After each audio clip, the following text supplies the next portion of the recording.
हमने general science class 6 chapter 2 की exercise देखनी है। तो हमारे पास पहला क्वेश्चन है, pollination is the transfer of. Pollination में क्या चीज ट्रांसफर होती है? सेपल, स्टेमन, पोलन ग्रेन्स या फिर ओवम।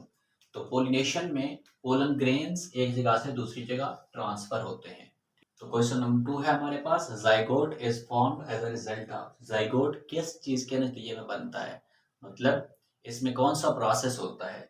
ठीक है, पहला है सेल्फ पोलिनेशन, बी ऑप्शन है क्रॉस पोलिनेशन, सी ऑप्शन है फर्टिलाइजेशन और डी ऑप्शन है डबल फर्टिलाइजेशन। तो इसमें जाइगोट जो बनता है, जाइगोट फर्टिलाइजेशन के नतीजे में बनता है, जिसमें स्पर्म और एग आपस में मिलते हैं और जाइगोट बनाते हैं। ठीक है, तो इसका सी ऑप्शन करेक्ट होगा, फर्टिलाइजेशन।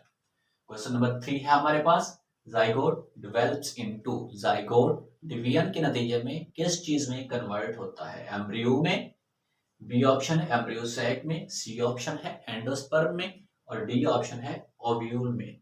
तो जाइगोट डिवीजन के नतीजे में एम्ब्रियो में कन्वर्ट होता है और एम्ब्रियो बाद में जब हम बीज को जमीन के अंदर डालते हैं तो वही एम्ब्रियो बाद में ग्रो करके नया प्लांट बना देता है। ठीक है, इसका ए ऑप्शन ठीक होगा।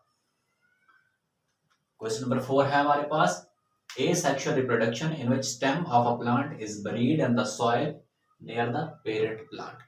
asexual reproduction का वो कौन सा तरीका है जिसमें हम प्लांट की एक शाख को लेते हैं और उसको हम जमीन के अंदर दबा देते हैं और ऊपर से उसके ऊपर मट्टी डाल देते हैं।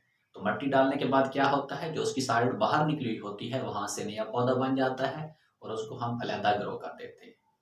तो इस प्रोसेस को कहते हैं लेयरिंग। तो इसका ए ऑप्शन ठीक होगा, लेयरिंग वाला। क्वेश्चन नंबर 4 का है A option, layering. Question number 5 है हमारे पास, the organ of a plant will take part in sexual reproduction. तो सेक्सुअल रिप्रोडक्शन क्या होती है? सेक्सुअल रिप्रोडक्शन वो प्रोसेस होता है जिसमें एग और स्पर्म आपस में मिलते हैं और नया प्लांट बनाते हैं। और दूसरी एसेक्सुअल रिप्रोडक्शन होती है जो वेजिटेटिव पार्ट से होती है। वेजिटेटिव पार्ट्स प्लांट के कौन से होते हैं? Stem, leaf and root. तो हमारे पास यहाँ पे क्या ऑप्शन है? पहला है रूट, बी है स्टेम, सी है लीफ और डी है फ्लावर। तो इसका जो करेक्ट आंसर होगा वो होगा फ्लावर, क्योंकि फ्लावर के जरिए ही सिर्फ सेक्सुअल रिप्रोडक्शन हो सकती है प्लांट्स के अंदर।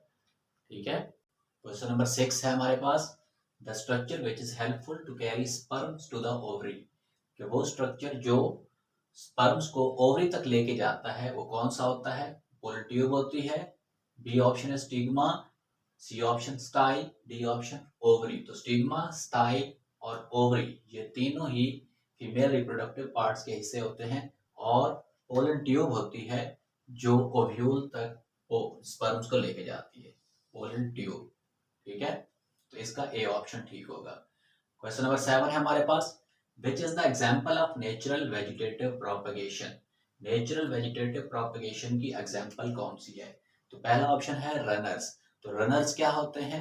रनर्स ऐसे प्लांट होते हैं जो जमीन के ऊपर ऐसे रेंगते रहते हैं। ठीक है, ऐसे एक जगह से दूसरी जगह ऐसे रेंगते हुए मूव करते हैं, जिस तरह स्ट्रॉबेरी होती है और हमारे पास ग्रासेस होती हैं।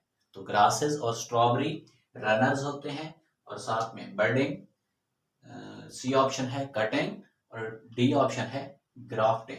बर्डिंग, कटिंग और ग्राफ्टिंग तीनों आर्टिफिशियल वेजिटेटिव प्रोपगेशन के तरीके हैं और जो ए ऑप्शन है वो हमारे पास रनर्स है।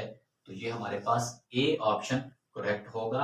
क्वेश्चन नंबर 7 का A option, runners growth into new plant. Question number 8 है हमारे पास, production of new plant from underground stem is an example of. तो अंडरग्राउंड स्टेम से नया पौधा उगाने का तरीका क्या कहलाता है? सेक्सुअल रिप्रोडक्शन कहलाता है, एसेक्सुअल रिप्रोडक्शन कहलाता है, सेल्फ पोलिनेशन कहलाता है या फिर क्रॉस पोलिनेशन कहलाता है। तो जिस तरह हम ओनियन मतलब प्याज और पोटैटो को हम जमीन में उगाते हैं तो ये अंडरग्राउंड स्टेम बोलते हैं। तो इस प्रोसेस को कहते हैं एसेक्सुअल रिप्रोडक्शन। इसका बी आंसर ठीक होगा क्वेश्चन नंबर 8 का। क्वेश्चन नंबर 9 है हमारे पास, fusion of sperm with two polar nuclei forms. तो जब कहता है कि स्पर्म्स पोलर न्यूक्लियाई के साथ मिलते हैं तो क्या बनाते हैं? जाइगोट बनाते हैं, एंडोस्पर्म बनाते हैं, एम्ब्रियो बनाते हैं या फिर ओवम बनाते हैं। ठीक है, तो ये जब स्पर्म्स पोलर न्यूक्लियाई के साथ मिलते हैं तो ये ट्रिप्लाइड एंडोस्पर्म बनाते हैं, इसलिए इसका आंसर होगा डी। तो डी आंसर इसका करेक्ट होगा। क्वेश्चन नंबर 10 है male reproductive cell. Male reproductive cell कौन सा होता है? एग होता है, स्पर्म, न्यूरॉन या फिर जाइगोट।